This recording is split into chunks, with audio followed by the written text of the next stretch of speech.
Semoga videonya ini bermanfaat ya. Jangan lupa untuk karena di sebelah gue lagi ada karena gue mohon maaf. Jadi kurang lebih ceritanya seperti ini guys ya. Nah, Zimbabwe itu nah dia kerja di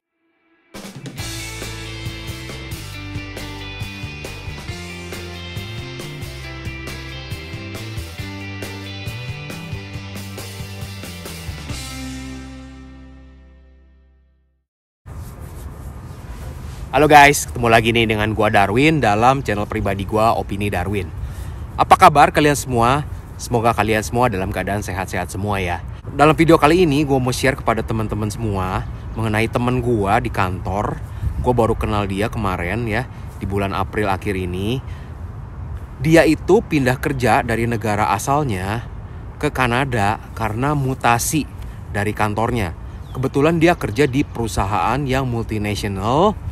Perusahaannya itu ada di berbagai negara dan akhirnya ada internal opportunities untuk bisa pindah dari negara dia ke negara lain.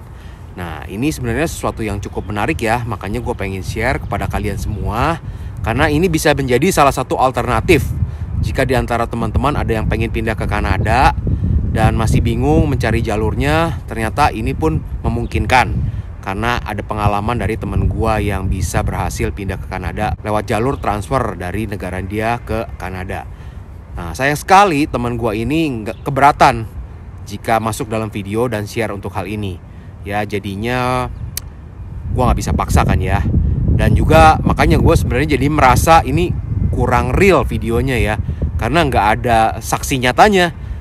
Tapi ya terserah kalian mau percaya apa enggak dengan opini gue ini atau dengan sharing gue ini. Tapi ini gue coba ceritakan dengan sejujur-jujurnya ya guys ya. Nah, mau tahu lebih lanjut simak videonya sampai habis. Tapi sebelum itu jangan lupa untuk subscribe, like, and comment. Dan jika teman-teman merasa video ini bermanfaat, jangan lupa untuk share kepada teman-teman yang lain ya. Dan juga jika teman-teman ada pertanyaan bisa tulis di komentar di bawah ini ataupun follow IG gue pribadi Opini_Darwin. Oke? Gue mohon maaf ya karena video ini agak berisik karena di sebelah gue lagi ada orang lagi ngebangun rumah. Jadi nanti ada suara ketok-ketok palu, ada suara truk lewat ya. Jadi cukup ribut ya.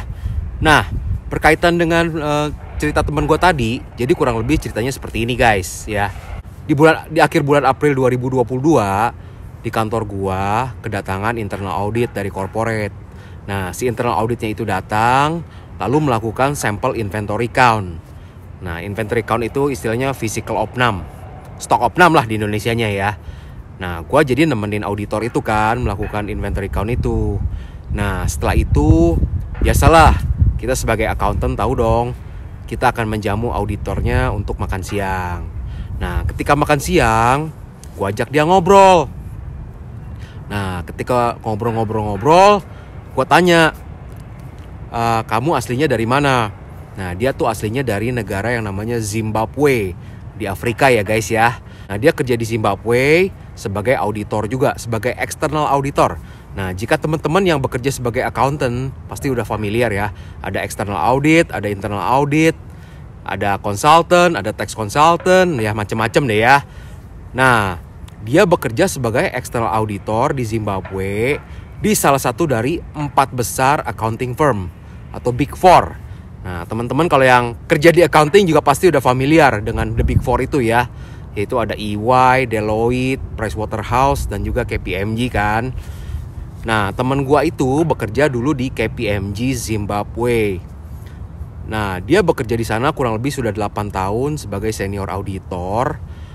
Nah, waktu itu ada chance untuk dia bisa pindah dari KPMG Zimbabwe ke KPMG Amerika. Nah, jadi dia pindahnya nggak langsung ke Kanada dulu guys. Dia dari KPMG Zimbabwe ke KPMG USA. Nah, prosesnya secara detailnya itu dia yang lebih tahu. Cuman dia kasih tahu secara singkat. Jadi ada internal opportunities dari KPMG USA. Waktu itu membuka lowongan dan dia coba lamar dari Zimbabwe. Nah, ternyata yang buka lowongan itu ialah KPMG Cleveland di Ohio ya. Kalian kalau yang penggemar basket pasti tahu deh ya. Cleveland dulu menjadi salah satu juara NBA ketika zamannya LeBron James ya, atau King James ya. Nah, setelah dia mendapatkan offer dari KPMG USA itu, dia pindah tuh ke Amerika, ke Cleveland ya, bekerja kurang lebih 3 tahun. Dan ketika dia bekerja di KPMG Amerika itu, statusnya dia adalah work permit. Nah, setelah tinggal kurang lebih 3 tahun di sana, dia coba cek ya, ternyata proses untuk menjadi green card atau mendapatkan permanent resident di Amerika itu nggak mudah guys menurut dia. Nah, secara teknisnya gue kurang tahu tuh nggak mudahnya seperti apa. Nah, akhirnya dia coba decide untuk lamar-lamar lagi. Ternyata KPMG Kanada itu lagi membuka lowongan. Nah, jadinya dia coba lamar ke KPMG Kanada, dan tepatnya untuk KPMG cabang yang di Toronto.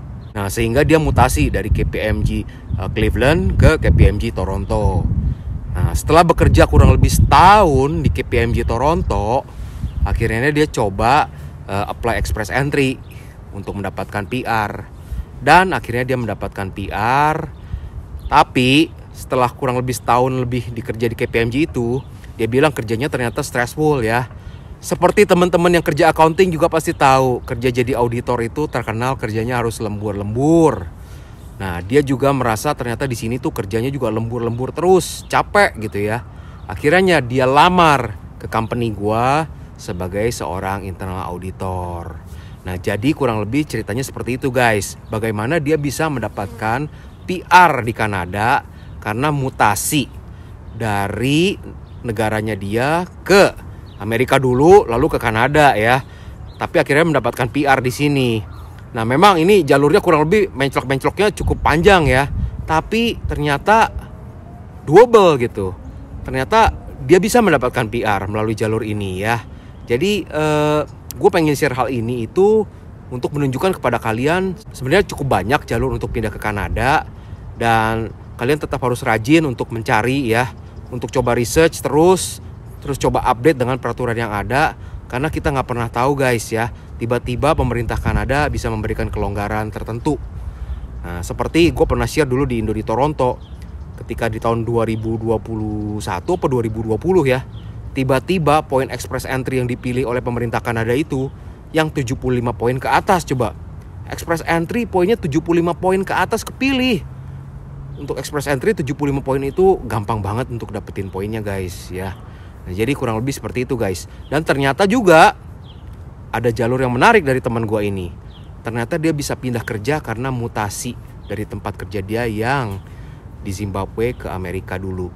Nah, jadi di antara teman-teman jika ada yang bekerja di perusahaan multinational company, ini juga bisa menjadi salah satu kesempatan nih guys buat kalian untuk bisa coba lamar-lamar, siapa tahu di perusahaan kalian yang di negara-negara lain ada yang lagi membuka lowongan. Either mungkin cabang yang di Australia, New Zealand, Amerika, ataupun di Kanada ya.